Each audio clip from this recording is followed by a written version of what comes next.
9월의 두 번째 목요 묵상입니다. 하나님의 평강이 오늘 하루의 삶에 가득하기를 축복합니다.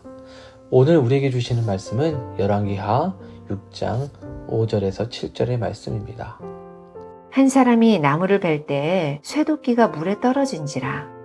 이에 외쳐 이르되 내 주여 이는 빌려온 것이니이다 하니 하나님의 사람이 이르되 어디 빠졌느냐 하매 그곳을 보이는지라.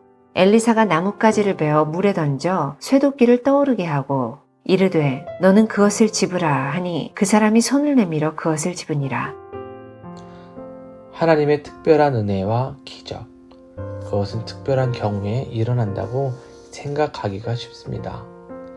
앞에 5장을 보면 아람 나라의 장군인 나아만이 엘리사를 만나고 요단강에서 7번 목욕을 하자 나병이 흔적조차 없이 사라지고 어린 아기 같은 피부가 되는 기적이 일어납니다.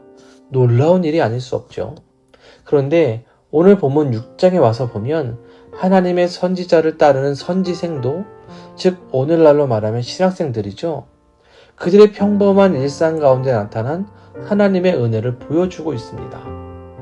아람의 군대 대장의 이야기에서 갑자기 이렇게 화면이 전환되고 별로 특별하지 않을 것 같은 이야기가 중간에 들어간 것은 무엇일까요?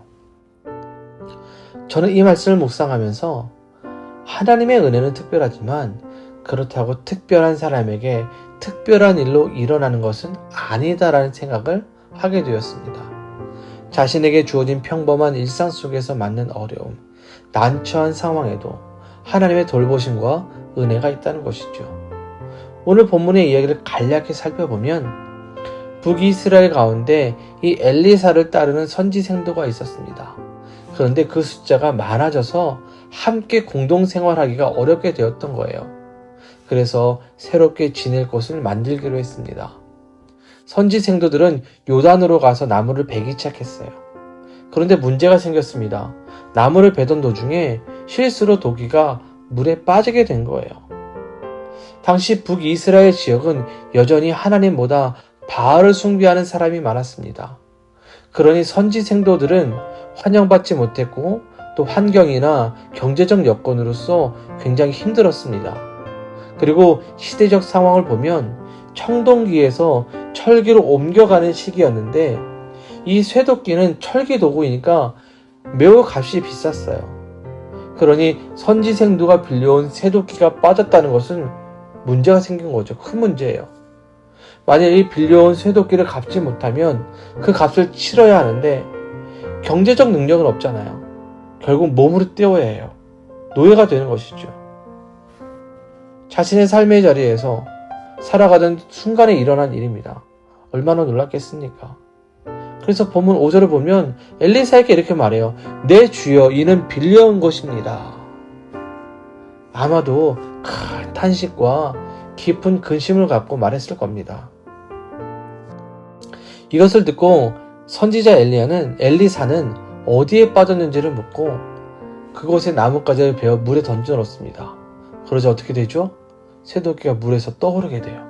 그리고 선지생도는 물에서 떠오른 쇠도끼를 붙잡았습니다. 마음의 근심을 가졌던 선지생도는 엘리사를 통한 하나님의 은혜와 기적으로 문제를 해결받았어요. 전적인 하나님의 은혜였고 그분의 능력이었습니다. 많은 사람들이 특별한 은혜와 특별한 삶에서 기적을 기대하죠. 그런데요, 우리 하나님은 특별하시지만 특별한 때가 아니어도 늘 당신의 자녀의 삶을 도우시고 은혜를 주신다는 사실이에요. 어떤 분들은 내가 교회를 다녀도 하나님은 나에게는 은혜를 베풀지 않아 라고 말씀하시는 분들도 계세요. 왜일까요? 우리는 성경에 기록된 그런 아주 특별한 은혜와 기적을 기대하기 때문이죠. 그런데요, 가만히 천천히 우리의 삶을 돌아보면요, 여전히 우리의 삶 속에서 은혜를 베푸시는 하나님을 우리는 보게 될 겁니다. 하나님은 당신의 자녀의 삶의 필요를 외면하시는 분이 아니에요. 그분은 여전히 우리를 위해 일하시고 은혜를 베푸십니다. 때론 엘리사처럼 사람을 통해 일하실 수도 있고 환경이나 관계를 통해서도 얼마든지 은혜를 베푸세요. 단지 우리가 그것을 깨닫지 못하기 때문이죠. 여러분, 제 자신의 밴쿠버의 10년 삶을 돌아보면요, 늘 치열하게 살고 상처와 아픔도 많았던 그런 시간이지만 그 안에서 여전히 하나님은 저에게 은혜를 베푸셨어요. 그분의 능력이 있었기에 저는 지금의 삶이 있다라고 말씀드릴 수 있습니다. 하나님께서 저에게 필요를 채우지 않으시고 능력을 베풀지 않으셨다면 지금의 저는 없다고 분명히 말씀드릴 수 있어요. 저는요, 우리가 특별한 은혜와 특별한 기적을 기대하는 거 괜찮아요. 좋습니다. 그러나 한 발 더 나아가서 일상에서도 하나님의 은혜를 누렸으면 좋겠어요. 하나님은 지금도, 오늘도, 그리고 내일도 우리와의 일상에 함께 하시길 원하시고 우리의 필요를 듣고 채워주기를 원하세요. 그러니 일상에 필요가 있을 때에 하나님을 찾으시고 또 그 안에서 일하시는 하나님을 기대하시기 바랍니다. 하나님께서 엘리사를 통해 선지생도의 어려움을 해결해 주시고 채워주신 것처럼 우리의 삶도 그렇게 인도해 주시고 은혜로 살게 하실 겁니다.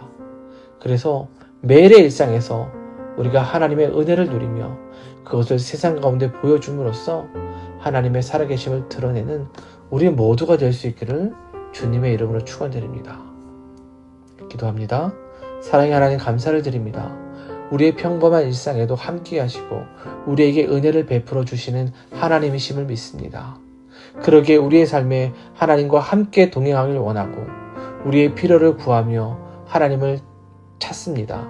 하나님, 우리의 삶을 인도해 주시며 우리의 필요를 채워주셔서 일상에서 하나님의 은혜를 누리고 감사하는 삶을 살게 하여 주옵소서. 뿐만 아니라 이것을 통해 하나님의 살아계심을 전하는 우리들이 되게 하여 주옵소서. 우리 사랑하는 우리 성도들의 삶을 축복해 주시고 성도들의 기도와 소원을 들어 응답하옵소서. 가정에 평강을 주시고 직장과 비즈니스의 안정감과 형통함을 허락해 주옵소서. 이민과 비자의 문제가 섭리 가운데 하나하나 해결되게 해주시며 건강이 약한 성도들을 치료에 하나님께서 만져주셔서 회복시켜 주시옵소서. 날마다 찬양이 넘치는 은혜의 삶이 되도록 주님 우리를 축복해 주옵소서. 예수님의 이름으로 기도드립니다. 아멘.